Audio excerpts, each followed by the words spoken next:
প্রিয় দর্শক, আপনাদের স্বাগত ইস্পাহানি মির্জাপুর 0 আওয়ারে। বৈশাখী টেলিভিশনের সমসাময়িক বিষয়ভিত্তিক আলোচনার নিয়মিত আয়োজন ইস্পাহানি মির্জাপুর 0 আওয়ার। টেলিভিশনের পর্দার পাশাপাশি বৈশাখী টিভির ফেসবুক পেজ এবং ইউটিউবে অনুষ্ঠানটি দেখবার আয়োজন রয়েছে। প্রতিদিনের মতো আজও নির্ধারিত একটি বিষয়ে কথা হবে আমন্ত্রিত অতিথিদের সঙ্গে। আজকের আলোচনার শিরোনাম প্রসঙ্গ জনপ্রশাসনে সংস্কার। কথা বলার জন্য দুজন অতিথি আমাদের মাঝে উপস্থিত রয়েছেন, তাদের সঙ্গে পরিচয় পর্বটি সেরে নিচ্ছি। আমার ডানে প্রথমেই আছেন ঢাকা বিশ্ববিদ্যালয়ের অধ্যাপক ডক্টর মোহাম্মদ সিদ্দিকুর রহমান খান। এরপরে আছেন সাবেক সচিব আবু আলম মোহাম্মদ শহীদ খান। এই দুই অতিথির সঙ্গে আমাদের আলোচনা চলবে। বিষয়টি এর ভিতরে জেনে গেছেন, যাব আলোচনায়। তবে তার আগে এক নজর দেখে নেব বৈশাখী সংবাদের শিরোনাম। পবিত্র ঈদে মিলাদুন্নবীতে ঢাকা ও চট্টগ্রামে বর্ণাঢ্য শোভাযাত্রায় লাখো মানুষ অংশ নেয়। দেশ জুড়ে পালিত হয়েছে নানান আয়োজনে। কিশোরগঞ্জের কুলিয়ারচরে ঈদে মিলাদুন্নবীর মিছিলে সংঘর্ষ, নিহত একজন, বহু আহত। ব্রাহ্মণবাড়িয়ার কসবায় মিলাদুন্নবীর মিছিলে সংঘর্ষে আহত 20 জন।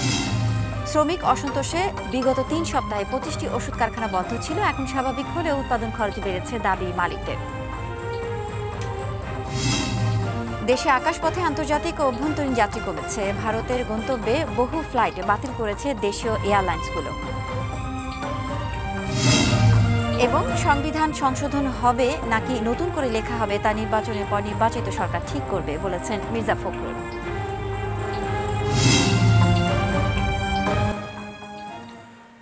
শুনছিলাম বৈশাখী সংবাদের শিরোনাম। যাচ্ছি আলোচনায় আজকের দুই অতিথির সঙ্গে। আমাদের আজকের আলোচনার বিষয় জনপ্রশাসনের সংস্কার। সংস্কার একটি অনেক বড় এবং ধারাবাহিক একটি প্রক্রিয়া। জনপ্রশাসনও একটি বিশাল পরিসরের বিষয়। আমরা প্রথমেই যে বিষয়টি একটু বুঝতে চাইব, আবু আলম মোহাম্মদ শহীদ খান, আপনার কাছ থেকে, যে একটা স্বল্প পরিসরের সময়ের ভেতরে, স্বল্প পরিসর বলতে আসলে সুনির্দিষ্ট 2 মাস 6 মাস সেরকম কোনো কিছু বলছি না, কিন্তু এটি নিশ্চয়ই একটি দীর্ঘ সময় ধরে এই সংস্কার প্রক্রিয়াটি চলবে তা তো নয়, বা যদি চলেও সেটিও নিশ্চয়ই তার ধারাবাহিকতার মধ্য দিয়ে সেটি যাবে। কিন্তু আমরা যদি ছোট্ট করে, যদি প্রাথমিকভাবে যদি একটু বুঝতে চাই যে আসলে এই সংস্কারটা কিভাবে, কোন জায়গায়, কেন হওয়া উচিত, শুরু করছি আলোচনাটা আপনার এখান থেকে। ধন্যবাদ আপনাকে। সংস্কার তো এখন প্রতিদিনের দাবি, এবং সংস্কার নিয়ে অনেক আলোচনা হচ্ছে, এবং রাষ্ট্র সংস্কার, রাষ্ট্র মেরামত, বিশেষ করে প্রশাসন, বিচার বিভাগ, পুলিশ, আমাদের যে সাংবিধানিক বডিগুলো আছে, আইন শৃঙ্খলা বাহিনী যারা যারা আছেন, গোয়েন্দা সংস্থা, সবখানে একটা সংস্কারের জরুরি প্রয়োজন আছে বলে জনগণ মনে করছেন। এবং ছাত্র গণ অভ্যুত্থানের মধ্য দিয়ে যে সরকারটা গঠিত হয়েছে, সেই সরকার সংস্কারকে একটা প্রধান ইস্যু, প্রধান দায়িত্ব মনে করছেন তারা। সে কারণে কিন্তু 6টা বড় বড় জায়গায় সংস্কার করা, পার্সন আইডেন্টিফাই করা হয়েছে যারা লিড করবেন। 1 তারিখের মধ্যে আমরা পুরো কমিটি দেখতে পারবো, এবং তাদেরকে 3 মাস সময় দেওয়া হয়েছে যে তারা 3 মাসের মধ্যে একটা কিছু সামনে আনবেন। পরবর্তী 3 মাসে এইসব নিয়ে রাজনীতিবিদদের সাথে আলাপ হবে এবং একটা ফাইনাল শেপ দেবেন তারা সংস্কারের। আপনি যেটা বলছিলেন যে ওইটাই হলো আসলে আমরা ফলো করিনি। সংস্কার হচ্ছে একটা চলমান প্রক্রিয়া এবং এটা চলতে থাকবে। এটা লাস্ট যে প্রশাসনিক সংস্কার হয়েছে সেটা এটিএম শামসুল হুদা সাহেবের নেতৃত্বে, সেটা 2000 সালে ছিল। গত 24 বছরে আর কোনো প্রশাসনিক সংস্কারের ব্যাপারে চিন্তাভাবনা তেমন হয়নি, এবং সংস্কারের রিপোর্টগুলো ঠিকমতো বাস্তবায়ন হয় না। সংস্কার নিয়ে খুব মজার মজার বিষয় আছে, যে সংস্কার কমিটি করা হয়, এরা অনেক দিন ধরে আলাপ আলোচনা করেন, অনেক তারকারা থাকেন এখানে। সিএসপি যখন ছিলেন তখন 2000 সাল পর্যন্ত সিএসপি অফিসাররা ছিলেন, তারা অনেকেই এই সংস্কার কমিটিতে ছিলেন, আবার অনেক একাডেমিশিয়ানও ছিলেন। তো তারা বসেন, আলাপ আলোচনা করেন এবং কিছু কিছু সংস্কার প্রস্তাব দেন। এমনকি সংস্কারের মধ্যে এরকম প্রস্তাব আছে যে কাগজটা কী ব্যবহার হবে অফিসে, A4 সাইজ নাকি লিগাল সাইজ, এবং আমরা ওটাও শেষ করতে পারি 2000 সালের। এটা যদিও সচিবালয়ে A4 সাইজ মোটামুটি ব্যবহার করা হয়েছে, কেন ওটা তো পুরো পরিবর্তন করতে হয়, ফাইলের সাইজ চেঞ্জ করতে হয়, তো সচিবালয়ে ফাইলের সাইজ চেঞ্জ হয়নি। অন্যদিকে জুডিশিয়াল তো তাদের ওই লিগ্যাল সাইড ছাড়া তারা কোনো কাজ করতে পারেন না। তো এই আমি একটা ছোট উদাহরণ দিলাম, মানে সংস্কার এমনও হয়। তো এখন যে সংস্কারের কথা চিন্তা ভাবনা করা হচ্ছে সেটার সাথে রাষ্ট্রযন্ত্রকে আরও কতটা জনকল্যাণমুখী করা যায় সেটা নিয়ে মনে হয় প্রাধান্যটা বেশি দেবেন সংস্কারে যারা দায়িত্ব পাবেন। কারণটা হচ্ছে যে আপনি প্রশ্ন করতে পারেন রাষ্ট্র তাহলে কী করে, রাষ্ট্র তো আসলে জনকল্যাণ করছিল না এতদিন। কারণ আমাদের মুক্তিযুদ্ধ, 90-এর গণ অভ্যুত্থান বা 24-এর যে ছাত্রজনের গণ অভ্যুত্থান বলি, এগুলোর লক্ষ্য কিন্তু মোটামুটি এক আমার কাছে। কারণ মুক্তিযুদ্ধ তো দেখেছি, অংশগ্রহণ করেছি, 90-ও দেখেছি, 24 তো চোখের সামনে ঘটলো। লক্ষ্যটা হচ্ছে একটা মানবিক গণতান্ত্রিক কল্যাণমুখী বৈষম্যহীন বাংলাদেশ প্রতিষ্ঠা করা, তাই না? অসাম্প্রদায়িক আরেকটা আছে। তো কোনো সময় দুই একটা জিনিস সামনে চলে আসে, আবার পিছনে চলে যায়। যেমন গণতান্ত্রিক বিষয়টা হয়তো স্বৈরাচারের সময় বেশি ছিল 90-এর গণ অভ্যুত্থানে। এবার আসছে বৈষম্য। কেন বৈষম্য দূর করা এটা কিন্তু মুক্তিযুদ্ধের অন্যতম প্রধান এজেন্ডা ছিল। কিন্তু আমরা যখন তাকাই দেখি যে 54 বছরে বৈষম্য কতটা দূর হলো, তখন আমরা যে অর্থনৈতিক বৈষম্য বলেন, রাজনৈতিক বৈষম্য বলেন, পিপুলকে এম্পাওয়ার করার ব্যাপারটা বলেন, নারীদের এম্পাওয়ার করার ব্যাপারটা বলেন, সেখানে আমরা দেখি যে তেমন কাজ হয়নি। সো এখন যে প্রশাসনটা আছে সেই প্রশাসনটা অনেকেই বলেন যে আমরা কলোনিয়াল প্রশাসনটাই পেয়েছি এবং সেটাই মোটামুটি চলছে। মাঝখানে যে ছোটোখাটো সংস্কার হয়নি এমন নয়। তো এখন যারা সংস্কারের চিন্তাভাবনা করবেন, আগেরগুলোর কথা, আগের সংস্কারটা দেখতে পারেন কি কি ছিল, কেন সংস্কারগুলো বাস্তবায়ন করা যায়নি, ভালো কিছু ছিল কিনা। এখনকার সংস্কারে 2-3টা বড় জিনিসে কাজ করতে হবে।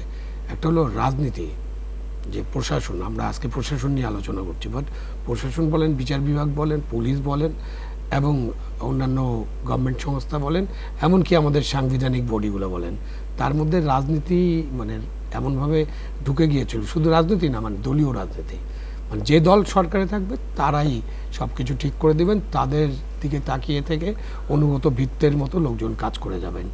তো সেই জায়গায় যদিও এরকমভাবে করার কথা না, তাহলে কি ওখানে কেন সংস্কার করতে হবে?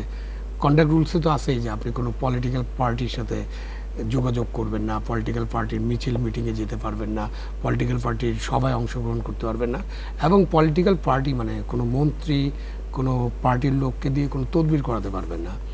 আমরা সবাই জানি যে এখন পদোন্নতির জন্য কত ডিও লেটার লেখেন আমাদের মাননীয় মন্ত্রীরা যারা ছিলেন আগে, এবং সেই ডিও লেটার লেখা নিষিদ্ধ, অথচ ওই ডিও লেটারের উপরে কাজকর্ম হয়েছে।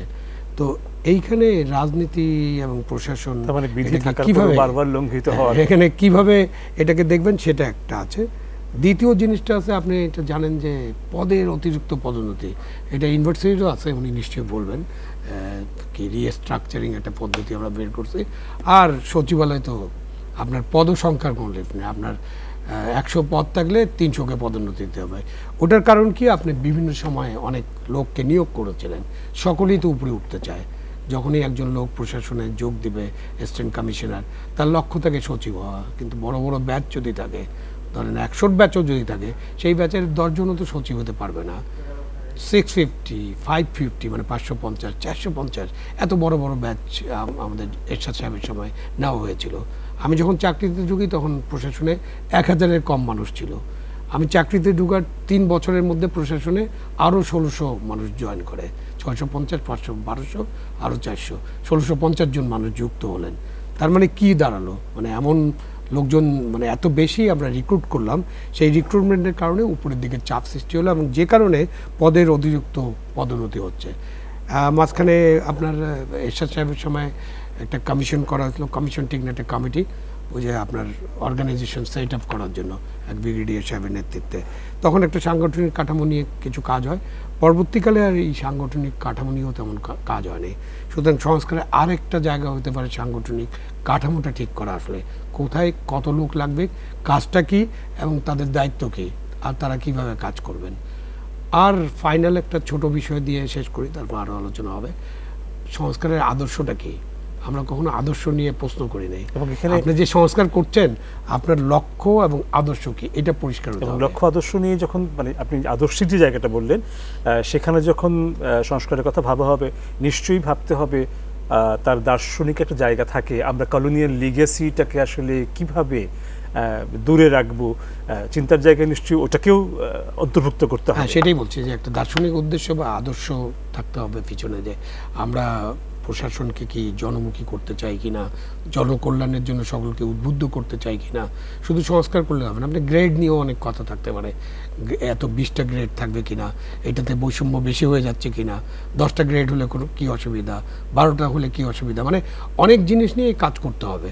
সো ওখানে লক্ষ্য, উদ্দেশ্য এবং আদর্শ একটা ঠিক করতে হবে, যে পুরো প্রশাসন ব্যবস্থাকে, যেটা আমাদের সংবিধানে আছে 19, যে সকল সময় জনগণের কল্যাণ করা গণকর্মচারীর দায়িত্ব, কর্তব্য হবে। এইটাকে নিশ্চিত করাটাই হবে বোধহয়। এটা নিশ্চিত করার জন্য আপনি কি কি করবেন, এটা নিশ্চিত করার জন্য কি কি করা যায়, রিক্রুটমেন্ট থেকে শুরু করে একদম পদায়ন, পদোন্নতি, কাঠামো সব কিছু তখন আপনি ঠিক করতে পারবেন। রিক্রুটমেন্টের উদ্দেশ্যই তাই হবে। রিক্রুটমেন্টের উদ্দেশ্য এটা না যে ওই সমস্ত ঢাকা ইউনিভার্সিটির স্যার এখানে বসে আছেন, ইউনিভার্সিটির সমস্ত মানুষেরা পাবলিক লাইব্রেরিতে খালি বিসিএস গাইড পড়ে, মুখস্থ করে, কি পরীক্ষা বিসিএস দেবে, কয়টা চাকরি। আপনি যদি ক্যাডারের চাকরির কথা বলেন, টেকনিক্যাল ক্যাডার বাদ দেয়, তাহলে 500, 600, 700, 800 ম্যাক্সিমাম। আর ঢাকা ইউনিভার্সিটি প্রডিউস করতেছে 20,000 গ্রাজুয়েট, মানে অনার্স পাস করলে, অনার্স পরীক্ষা দিলেই কিন্তু চাকরির আবেদন করা যায়। সো অনার্স পরীক্ষার্থী আর MA পাস প্রতি বছরে আমার 20,000-এর মতো বের হয়ে যাচ্ছে, আর চাকরি আছে 700-800। এবং ওই চাকরির জন্য কিন্তু আমরা লড়াই করছি, ওই চাকরিতে আমরা কোটা থাকবে না এটা করছি। তাহলে কি হবে, মানে সেখানেও কিন্তু অনেক চিন্তার বিষয় আছে, যে আমাদের যারা তরুণ মেধাবী মানুষেরা কোথায় কোথায় কাজ করবে, কোথায় কাজ করবে। যারাই গ্র্যাজুয়েশন করছেন তাদের প্রত্যেকেই তো একটা কাজ দরকার, সেই কাজটা কোথায় হবে, রাষ্ট্র কীভাবে কাজটা তৈরি করবে। প্রশাসন মানে তো শুধুমাত্র ডান্ডা ঘোরানো না, বা বিচার করা না, অথবা ওই যে ম্যাজিস্ট্রেটের কাজ করা না, ভূমির কাজ করা না। প্রশাসন মানে তো উন্নয়নের সাথেও কাজ করতে হবে তাদেরকে, দেশের এমন উন্নয়ন যেখানে বৈষম্য থাকবে না এবং যেখানে মানুষের কর্মসংস্থান হবে। 42 লক্ষ শিক্ষিত বেকার, সো ওটা, এগুলো সবই মাথায় আনতে হবে। প্রশাসনিক সংস্কার কিন্তু একটা বিশাল ক্যানভাস, এবং প্রশাসনিক সংস্কার বা যে কোনো সংস্কার হচ্ছে একটা চলমান প্রক্রিয়া, এটা চলতে হবে। এটা ইভেন্টের মতো না যে একটা পিকনিক করলাম শেষ হয়ে গেল, এরকম না। মানে শুরুতে এই কথাটা মানে আমি বলছিলাম এই কারণেই যে আসলে এটি বিশাল এবং একটি ধারাবাহিক প্রক্রিয়া। ওই জায়গাগুলোই একটু আপনাদের কাছ থেকে বুঝতে চাইছি, যে স্বল্প পরিসরে যখন কাজগুলো আমরা করতে চাইব, যা যা আপনি বলছিলেন এরকম, এই আর কি চিন্তা বা অন্য কোনো চিন্তা আছে কি না আমরা একটু শুনবো স্যার আপনার কাছ থেকে। ধন্যবাদ আপনাকে। আসলে আজকে আমরা যে বিষয়টা নিয়ে কথা বলছি, জনপ্রশাসনের সংস্কার, আমার পাশে যিনি বসে আছেন তিনি জনপ্রশাসনের একটা দীর্ঘ অভিজ্ঞতা লব্ধ, মানে জ্ঞানের অধিকারী মানুষ, এবং তিনি তার প্রারম্ভিক বক্তব্যে আমাদের জনপ্রশাসন সংস্কারের যে লক্ষ্য হওয়া উচিত এবং এর যে কর্মপন্থা হওয়া উচিত সেটা সম্পর্কে উনি আমাদেরকে একটা ধারণা উপস্থাপন করেছেন। আমরা সত্যিকার অর্থেই উনি যেটি বলেছেন যে আমরা তো একটা ছাত্র জনতার গণ অভ্যুত্থানের মধ্য দিয়ে বাংলাদেশে একটা মানে দীর্ঘদিনের একটা স্বৈর শাসন ব্যবস্থার নাগপাশ থেকে আমরা মুক্তি পেয়েছি, এবং একটা অন্তর্বর্তীকালীন সরকার এই দেশের মানুষের মানে একটা প্রবল জন আকাঙ্ক্ষার মানে চাপ নিয়ে তারা রাষ্ট্রের পরিচালনার দায়িত্ব তারা গ্রহণ করেছেন। এবং আমরা এই অভ্যুত্থান পরবর্তী সময়ের সব কিছুতেই আমরা একটা খুব পপুলার একটা টার্ম আমাদের, যে সেটা হচ্ছে রাষ্ট্র মেরামত, রাষ্ট্র সংস্কার, রাষ্ট্র পুনর্গঠন। এবং সেই রাষ্ট্র সংস্কার, রাষ্ট্র পুনর্গঠন সব কিছু যদি আমরা দেখি, যে রাষ্ট্রের তো 3টা গুরুত্বপূর্ণ যে অঙ্গ, আমরা যদি বলি প্রধান অঙ্গ, সেইখানে আমাদের নির্বাহী বিভাগ, আইন বিভাগ, বিচার বিভাগ, সব জায়গায় কিন্তু আমাদের একটা বড় রকমের মানে বলবো যে আমরা বিপর্যয়, নৈরাজ্য তৈরি হয়েছে। সেটা যে গত 15 বছরে যে হয়েছে তা শুধু নয়, আমাদের একটা দীর্ঘ প্রক্রিয়ার মধ্য দিয়েই কিন্তু এটি হয়েছে, এবং গত 15 বছরে এটি আরও ত্বরান্বিত হয়েছে। এবং শেষ মুহূর্তে আমরা এখন যা দেখছি সেটা হচ্ছে একটা অবয়বহীন একটা অবস্থার মধ্যেই বলতে গেলে পড়ে গেছে। এবং এইগুলোর মধ্যে আমরা যে জনপ্রশাসনের কথা বলেছি, যে সেইখানে সংস্কারের জন্য সম্ভবত মুহিত চৌধুরী সাহেবকে, আব্দুল মুহিত চৌধুরী সাহেবকে প্রধান করে সেই কমিশনটা গঠন করা হয়েছে, এবং কমিশনের জন্য একটা 3 মাসের সময় সীমা নির্ধারণ করা হয়েছে, এবং তারা 3 মাস পর যারা স্টেক হোল্ডার আছেন রাজনৈতিক দল থেকে শুরু করে অন্যদের সাথে তারা কথা বলবেন এবং এই স্টেক হোল্ডারদের সাথে কথা বলে তারা একটা চূড়ান্ত রূপরেখা তৈরি করবেন এবং সেটা বাস্তবায়নের লক্ষ্যে সরকার কাজ করবেন। এখন কথা হচ্ছে যে জনপ্রশাসন এটি তো আমাদের রাষ্ট্রের যে নির্বাহী বিভাগের সবচেয়ে গুরুত্বপূর্ণ একটা আমরা বলবো যে কম্পোনেন্ট, এবং আপনি দেখেন এই নির্বাহী বিভাগ বা এটার যে গুরুত্বপূর্ণ জনপ্রশাসন এই বর্তমান সরকার ক্ষমতা অধিষ্ঠিত হওয়ার পর থেকেই তারা কিন্তু প্রতিনিয়ত এই জনপ্রশাসনের সাথে যারা যুক্ত আছেন তাদের মধ্যে একটা অংশ যারা মনে করছেন যে দীর্ঘদিন তারা নানা রকমের বঞ্চনার শিকার হয়েছিল, আজকে বা কালকেও তার আমরা দেখেছি যে 2500 লোকের একটা তালিকা সেখানে উপস্থাপন করা হয়েছে যে তারা পদবঞ্চিত আছেন এবং তারা এখন যে বৈষম্যের শিকার হয়েছিলেন সেটার জন্য ন্যায্য তাদের যেটি সেটি প্রাপ্তি করেছেন, এবং এর মধ্য দিয়ে কিন্তু সরকারের উপর একটা চাপও তৈরি হয়েছে। এখন এই যে রাষ্ট্রের গুরুত্বপূর্ণ একটা কম্পোনেন্ট আমাদের জনপ্রশাসন এবং এর সাথে যারা আমলাতন্ত্র যারা যুক্ত আছেন তাদেরকে আমরা গত বাংলাদেশ যুগেই আমরা দেখতে পাচ্ছি যে তারা তো হওয়ার কথা হলো যে রাষ্ট্রের সেবক আমরা যদি বলি, বা আরও যদি আমরা যেটা বলি যে জনগণের সেবক, কিন্তু আমাদের রাষ্ট্র এবং সরকারে যারা বিশেষ করে সরকার পরিচালনায় যারা দায়িত্ব পালন করেছেন দীর্ঘ প্রক্রিয়ার মধ্য দিয়ে এদেরকে রাষ্ট্রের সেবক বা প্রজাতন্ত্রের কর্মকর্তা কর্মচারী যেটার থেকে একটা দলীয় কর্মকর্তা কর্মচারী বানানোর একটা অপচেষ্টা করা হয়েছে, এবং এই অপচেষ্টায় ফল হিসাবে আমাদের জনপ্রশাসনে আমরা দেখেছি যে একটা সুবিধাভোগী গ্রুপ সবসময় তৈরি হয় এবং আরেকটা রেজিম পরিবর্তনের পাশাপাশি আরেকটা গ্রুপ ওইখানে আসে। ফলে আমাদের যে আমলাতন্ত্রের মধ্যেও আমরা যে পেশাদারিত্বের বিষয়টি সেই পেশাদারিত্বের বিষয়টি কিন্তু সবসময় হয় না, এতে কিন্তু দীর্ঘমেয়াদী ক্ষতির সম্মুখীন হয় আমাদের রাষ্ট্র। একটা সরকার আসে সরকার যায়, কিন্তু রাষ্ট্র কিন্তু একটা দীর্ঘমেয়াদী ক্ষতির সম্মুখীন হয়। তো আজকে যারা এই ইন্টারিম গভর্নমেন্টের যারা দায়িত্ব নিয়েছেন এই ইন্টারিম গভর্নমেন্টের দায়িত্বের অংশ হিসাবে তারা রাষ্ট্রের অন্যান্য অংশের সংস্কারের সাথে সাথে এই গুরুত্বপূর্ণ যে আমাদের কম্পোনেন্ট সেটাকে তারা সংস্কারের জন্য উদ্যোগ নিয়েছেন, এবং যাকে দায়িত্ব দেওয়া হয়েছে তিনিও কিন্তু একজন খুবই বিজ্ঞ প্রাজ্ঞ একজন আমাদের কাছে, এবং সততা নিষ্ঠার সাথে তিনি কাজ করেন, সেটা আমাদের দেশে বাহ্যিকভাবে আমরা সেটা মনে করি। এখন এতক্ষণ পর্যন্ত যে উনি যেটা বললেন, এবং উনি বললেন যে আজকে আমাদের দেশের বাস্তবতা হয়েছে যে আমাদের শিক্ষার্থীরা বিশ্ববিদ্যালয়ে যেখানে জ্ঞান চর্চার জন্য আমরা আগে লাইব্রেরিতে আমাদের বিষয়ভিত্তিক পড়াশোনার পরিবর্তে আমরা এখন বিসিএস এর পড়াশোনা, এবং সকালবেলা থেকে লাইব্রেরির সামনে যে লম্বা লাইন হয় তারা কেউ কিন্তু তাদের যে নিজ নিজ বিষয়ভিত্তিক পড়াশোনার জন্য তারা জানে এরকম না। সেকেন্ড ইয়ার থার্ড ইয়ারের পরই একটা ছাত্রের টার্গেট হয়ে যায় যে আমি আমার কর্ম ভবিষ্যৎ পেশা হিসাবে আমি সিভিল অ্যাডমিনিস্ট্রেশন বা আমি একটা জায়গায় যাব। এখন এটা কেন হয় আপনি দেখেন, রাষ্ট্রে কিন্তু আমাদের এই যে একটা অসম ব্যবস্থাপনাও কিন্তু দীর্ঘদিন ধরে গড়ে উঠেছে। একজন আমলাতন্ত্রের সাথে যখন যুক্ত হয় তিনি বলেছেন যে পদ কয়টা আছে কতগুলো পদোন্নতি হয়, সেটা কিন্তু সবার ক্ষেত্রে সমভাবে হয়নি।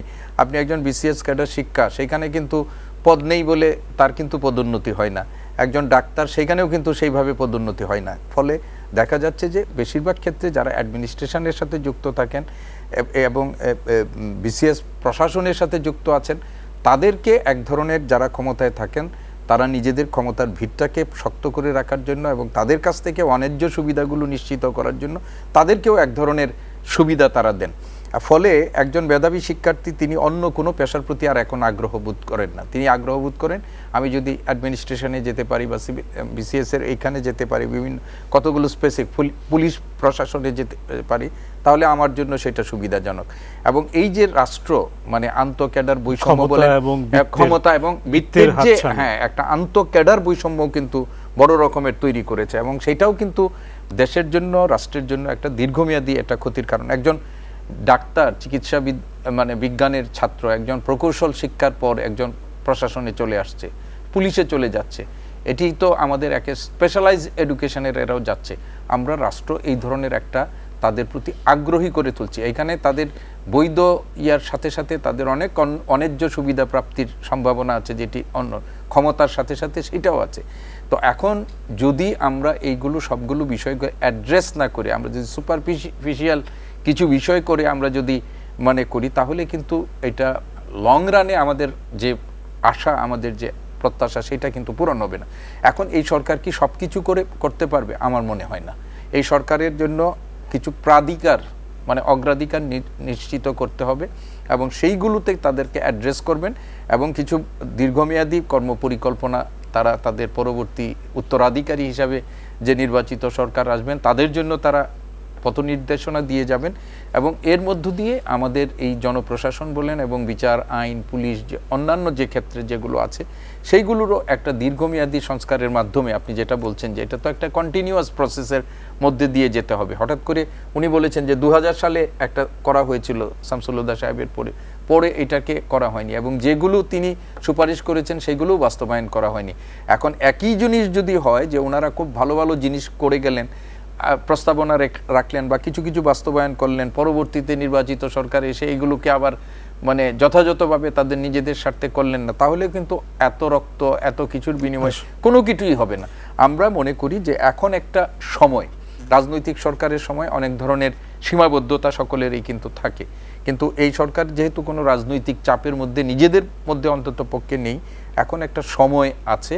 সেই সময়ে যদি আমরা আমাদের কর্মপরিকল্পনাগুলো, সংস্কারের পরিকল্পনাগুলো যদি একেবারে সুনির্দিষ্ট রোডম্যাপের মধ্য দিয়ে যদি আমরা যাই তাহলে কিন্তু করা সম্ভব। আর এটা যিনি বলেছেন আমি ওনার সাথে এবং আপনার সাথে শতভাগ যে এটা তো ক্যানভাসটা অনেক বড় এবং আমরা সব উইন্ডো ওপেন করে সব কিছু আমরা করতে পারবো না। যেগুলো আমাদের বেসিক এবং যেগুলো শাখা প্রশাখা হিসাবে অন্য সময় আমাদেরকে ব্যাড এলিমেন্টগুলোকে প্রশ্রয় দেয় আমাদেরকে, সেইগুলো চিহ্নিত করে যদি আমরা মূলটাতে আমরা যদি মানে একটা পরিবর্তন করতে পারি তাহলে অন্য অনেক সুবিধা বোধহয় পাওয়া যাবে এবং এইটাই এখন আমাদের কাছে একটা বড় প্রত্যাশা।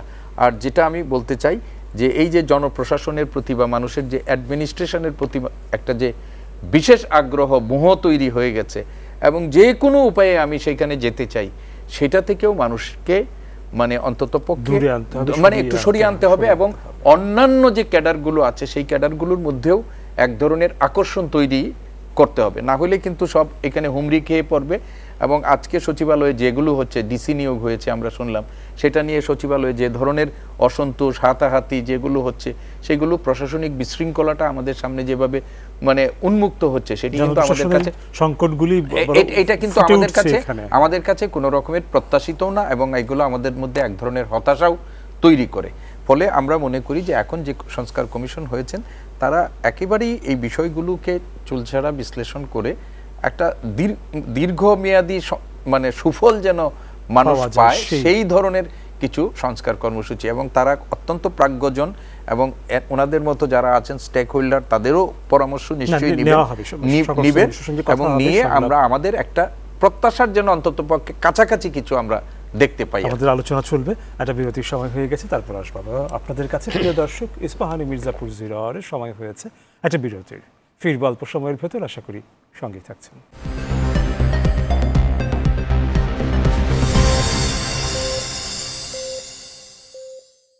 প্রিয় দর্শক, আপনাদের আবারও স্বাগত ইস্পাহানি মির্জাপুর 0 আওয়ারে। ধন্যবাদ বিরতির সময়টুকু আমাদের সঙ্গে থাকার জন্য। ফিরছি আবারও আলোচনায়। আবুল মোহাম্মদ শহীদ খান, আপনার কাছে আবারও ফিরছি।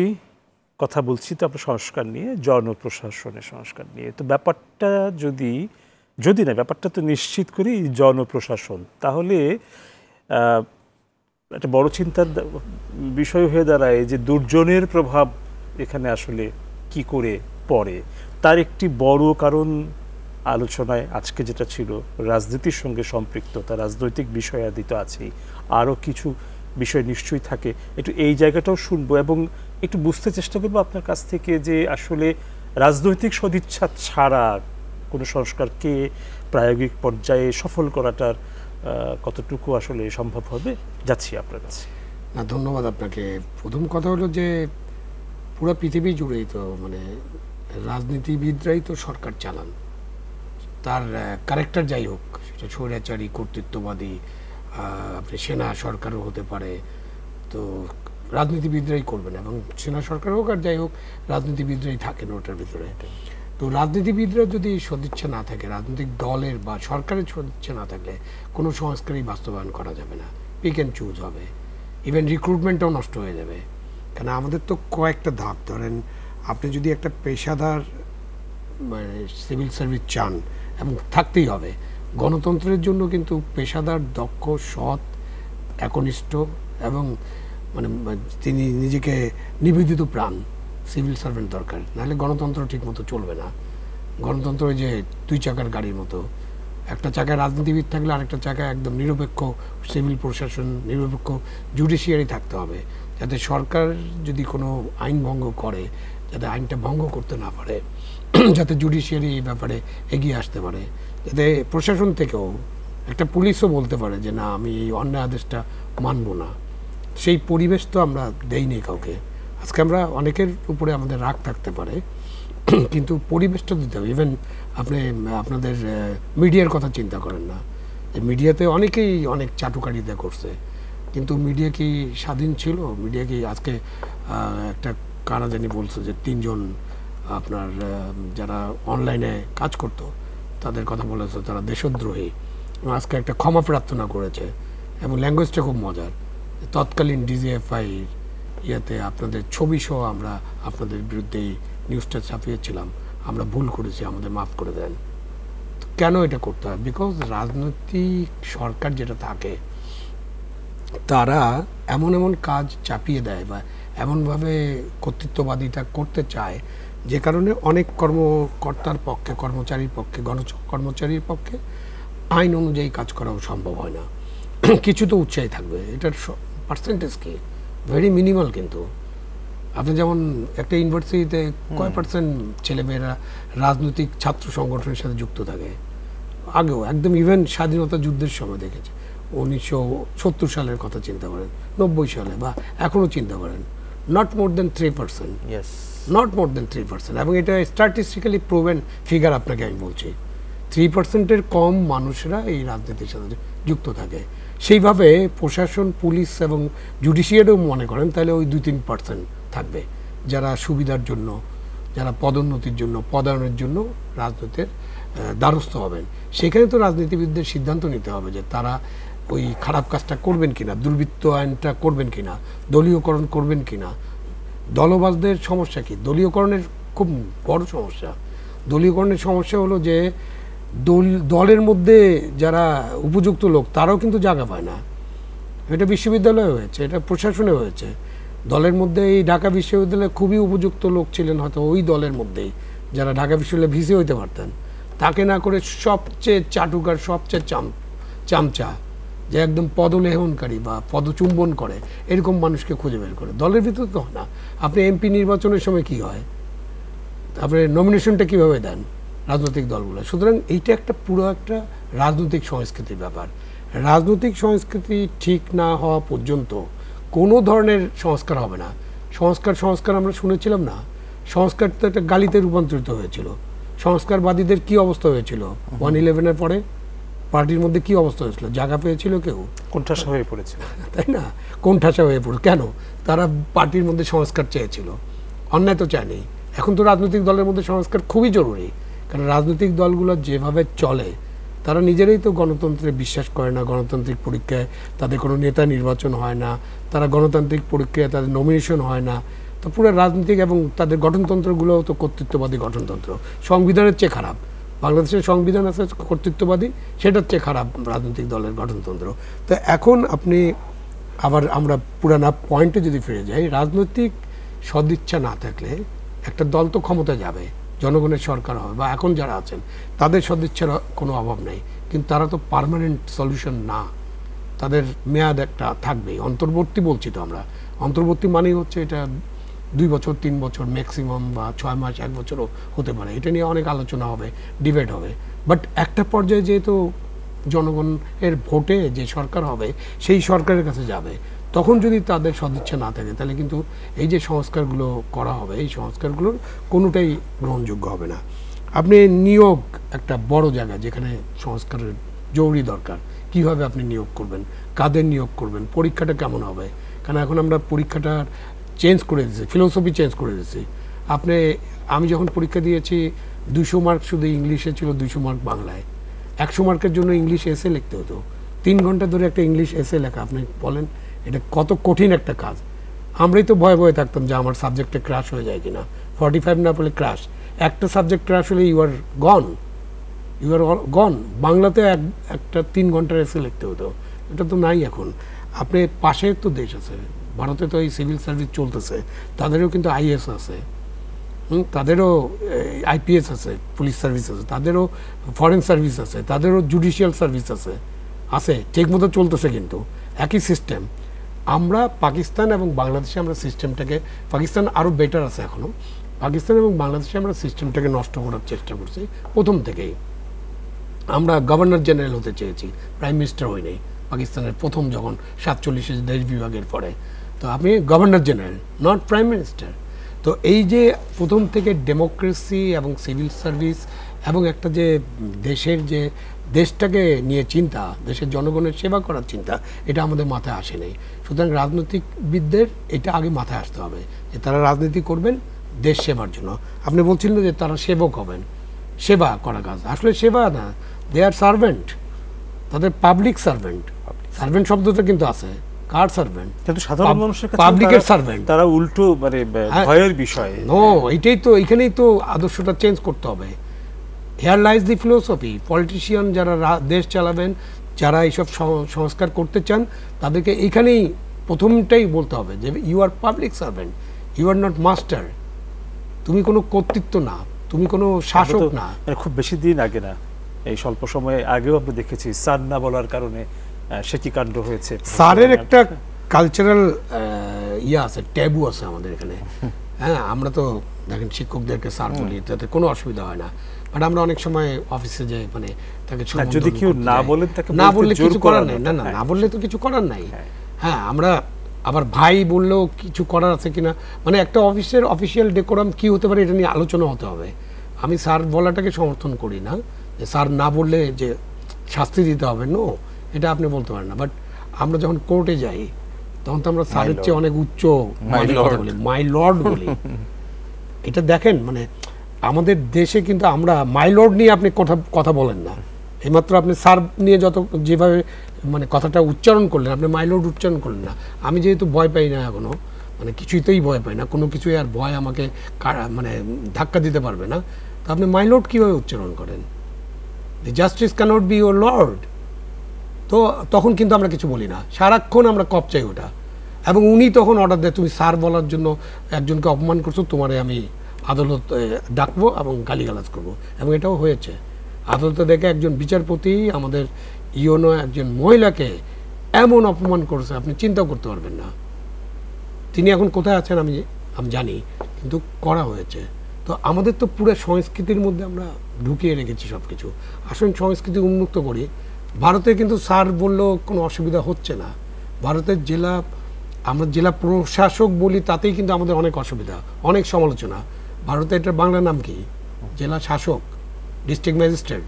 তার বাংলা নাম কিন্তু জেলা শাসক। কই, আমরা তো আলোচনা করি না। কই, ভারতের মানুষ তো এটা নিয়ে আন্দোলন করে না, কিছুই বলে না। ভারতের মানুষ দেখে যে উনি সম্ভবত লোকটি, মানে আমার যতটুকু মানে বুদ্ধি, তাতে আমি যেটা বুঝে বলাটা কি, মানে কি বলে ডাকছি বা সম্বোধন করছি, তার চাইতে বড় বিষয়টা বোধহয় তারা আসলে কিভাবে ট্রিট করছি সেই জায়গা থেকেই মানে তৈরি হয়। জেলা শাসকের উপরে ভারতের যে আস্থা, সেই আস্থাটা আমার জেলা প্রশাসকরাই অর্জন করতে পারেনি। প্রো হওয়ার পরে অর্জন করতে পারেনি। প্রো হওয়ার পর তাকে মানুষ মনে করছে যে এই লোকটা আমার উপরে মাতব্বরি করতেছে, রাষ্ট্রের মালিকানা দেখাচ্ছে, আমার সাথে দুর্ব্যবহার করছে। আর ওখানে জেলা শাসকের কাছে আপনার ভোটের বাক্স ইভিএম 7 দিন 10 দিন 15 দিন নিরাপদে থাকে। কোনো রাজনীতিবিদও বলে না এই জেলা শাসক আমাদের ভোটের বাক্স যদি পরিবর্তন করে দেয়। আমাদের আরেকটা বিরতির সময় হয়ে আসছে, চলবে আলোচনা। বিরতি পর ফিরছি এবার আপনাদের কাছে। প্রিয় দর্শক, ইস্পাহানি মির্জাপুর 0 আওয়ারে সময় হয়ে গেল আর একটা বিরতি। ফিরবো অল্প সময়ের ভিতর, আশা করি সঙ্গেই থাকছেন।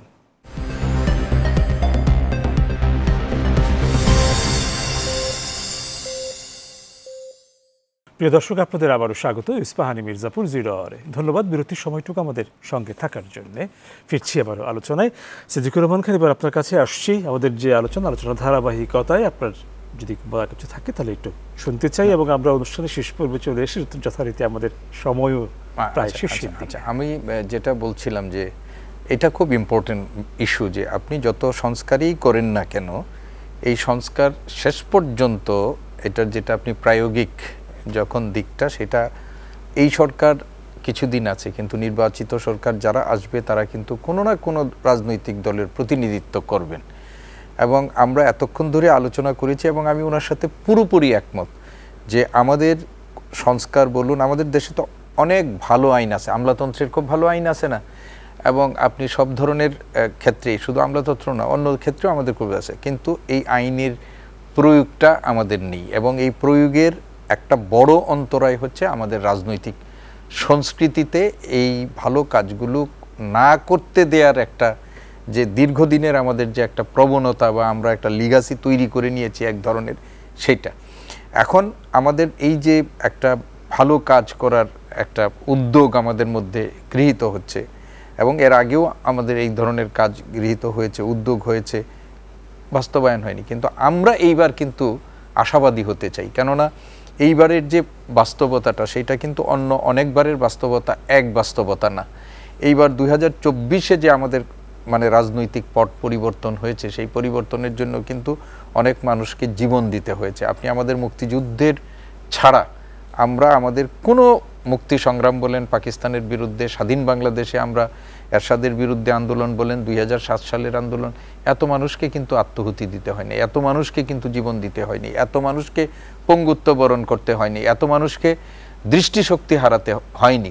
এবং বলতে গেলে সমাজের একটা বড় অংশ কোনো না কোনোভাবে এই আন্দোলনের দ্বারা মানে সম্পৃক্ত, এবং এই আন্দোলনের দ্বারা অনেক মানুষ ক্ষতিগ্রস্ত হয়েছে। তো ফলে অন্য সময়ের বিবেচনাটা আর এইবারের বাস্তবতাটা এক না। এবং যারা এই দায়িত্বটা কাঁধে নিয়েছেন বা মানুষ যাদেরকে এই দায়িত্বভারটা ন্যস্ত করেছেন, তাদের কমিটমেন্টের জায়গাটা অনেক জোরালো হতে হবে এবং তাদের দায়িত্ববোধের জায়গাটা অনেক জোরালো হতে হবে, এবং তাদেরকে এমন উপায় অবলম্বন করতে হবে, এমন উপায় উদ্ভাবন করতে হবে যে এত মানুষের জীবনের বিনিময়ে আমরা যে সংস্কারের দিকে যাচ্ছি সেই সংস্কারটা একটা সাস্টেইন যেন করে, এই সংস্কারটা যেন একটা স্থায়িত্ব লাভ করে, সেই ধরনের কিছু সেফটি মেজার এইবার আমাদের খুঁজে বের করতে হবে। ইচ্ছে করলেই কোনো রাজনৈতিক শক্তি এসে যেন তছনছ করে দিয়ে, কোনো রাজনৈতিক সরকার এসে যেন তছনছ করে দিয়ে আবার নিজেদের স্বার্থে এই আমলাতন্ত্র, জনপ্রশাসন বলেন, বিচার প্রশাসন বলেন, পুলিশ বাহিনীকে বলেন, যে কোনোভাবে যেন ব্যবহার করতে না পারে, সেইটার একটা পথ আমাদের দরকার। এবং পথটা কিভাবে হবে, আমাদের দেশের এত এত জ্ঞানীগুণী মানুষ আছেন, কিছু না একটা বের হবে আমার ধারণা, বিশ্বাস। আরেকটা জিনিস হলো যে আমাদের মনস্তাত্ত্বিক জগতেও একটা পরিবর্তন লাগবে। এই যে একটু আগে উনি বলেছেন যে আমাদের পার্শ্ববর্তী দেশের আমলাতন্ত্রের যারা আছেন তাদের ইচ্ছে করলেই কিন্তু রাজনৈতিক শক্তি যে কোনোভাবে ব্যবহার করতে পারেন না, সেই গার্ডসটা তারা নিজেদের মধ্যেও তৈরি করেছেন।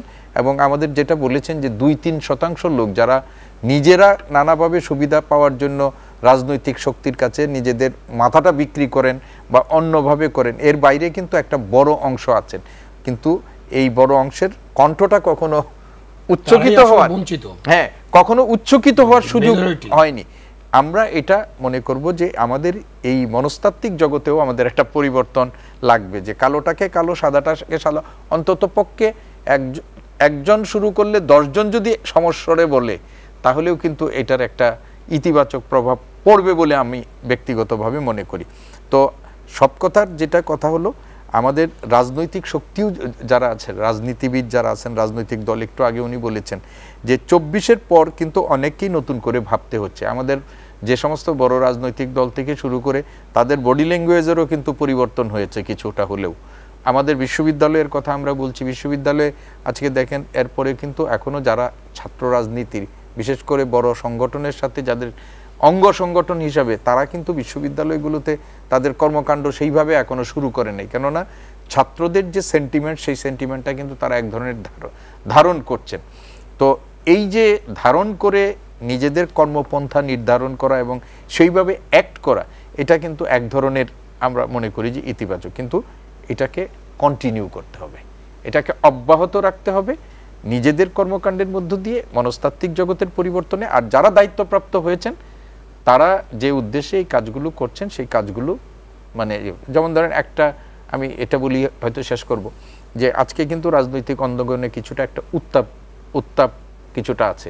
মির্জা ফখরুল ইসলাম আলমগীর সাহেব এক ধরনের প্রতিক্রিয়া ব্যক্ত করেছেন, কেননা এই সংস্কার কমিশনের একজন দায়িত্বপ্রাপ্ত ব্যক্তি, কোনো একটা কমিশনের একজন দায়িত্বপ্রাপ্ত প্রধান ব্যক্তি, তিনি কিন্তু একটা কথা বলেছেন যে নতুন রাজনৈতিক দলের উত্থান, নতুন রাজনৈতিক দল গঠন, এইগুলো যারা এই দায়িত্বগুলো আমাদের নিয়েছেন, এখন প্রশ্ন উত্থাপন হয়েছে তাহলে আপনি নিজেই তো একটা নিরপেক্ষ একটা নৈবিত্তিক জায়গার মধ্যে আপনি নিজে নাই, এটা প্রশ্ন উত্থাপিত হয়েছে। আমাদের একটা মানে এই দেশের একজন সাধারণ মানুষ হিসাবেই বলেন যে কোনোভাবেই আমাদেরকে বিবেচনা করেন, আমাদেরও একটা অ্যাপিল থাকবে যারা দায়িত্বপ্রাপ্ত, যে তাদের কথা এবং কর্মে আমাদের মধ্যে যেন কোনো রকমের সংশয় তৈরি না হয় এবং আমাদের ভালো কাজটাকে প্রশ্নবিদ্ধ করার মতো যেন কোনো না হয়। সবাই যেন এই ব্যাপারে আমরা একটু সজাগ থাকি এবং থাকাটা দরকার, না হলে কিন্তু 24-এর যে রক্তচক্ষু এটা কাউকে ক্ষমা করবে না, আবারও এরকম 24 তৈরি হতে পারে, আমরা চাই না সেটা হোক। আমরা একদম শেষ প্রান্তে আসি, অল্প একটু সময় নিয়ে বললাম সেটা আপনার কাছে ফিরছি, আপনার কথার মধ্যে দিয়ে শেষ করবো অনুষ্ঠান। আসলে আমাদের সামনে তো একটা সোনালী সুযোগ এসেছে, যেটা আপনি বললেন, একদম একমত। এই সুযোগটা যেন আমরা হেলায় না হারাই, বা এই সুযোগ সদ্ব্যবহার করতে যেন আমাদের কোনো ভুল না হয়। আমরা তাহলে কিন্তু আমাদের এই যে পরবর্তী প্রজন্মের কাছে কোনো জবাব দেওয়ার আমাদের মুখ থাকবে না। সুতরাং this is a chance, maybe last chance for Bangladesh, maybe last chance, শেষ সুযোগ। এই শেষ সুযোগটা আমাদেরকে ঠিক মতো কাজে লাগাতে হবে এবং সেখানে আপনার চরিত্রের পরিবর্তন, আত্মশুদ্ধি, আত্মসমালোচনা এসবের মধ্যে যেতে হবে। আমি ওই একটা জায়গায় বলে নেই যে কারণেই হোক আমাদের বিএনপির মহাসচিব একটা রেসপন্স দিয়েছেন, রেসপন্স আরও ডেমোক্রেটিক হতে পারে। রেসপন্সটা এরকম হতে পারে যে দেশে শতপুর ফুটুক না, অসুবিধা কি, রাজনৈতিক দল হতে থাকুক, গোষ্ঠী হতে থাকুক, আমি কোনো অসুবিধা দেখি না। আপনি রাজনৈতিক দল করেন, ফাইনালি তো আপনি জনগণের কাছে যেতে হবে, জনগণ আপনাকে ভোট দেবে। শেষ সময়ে এসে গেছি, বিদায় নিচ্ছি আপনাদের কাছ থেকে। ধন্যবাদ রইল আজকের আলোচনায় অংশ নেওয়ার জন্য। প্রিয় দর্শক, বিদায় নিচ্ছি আপনাদের কাছ থেকে। কাল আবারও দেখা হবে ইস্পাহানি মির্জাপুর 0 আওয়ারে, কথা হবে অন্য কোনো বিষয়ে। সে পর্যন্ত সবাই ভালো থাকুন, সুস্থ থাকুন, শুভরাত্রি।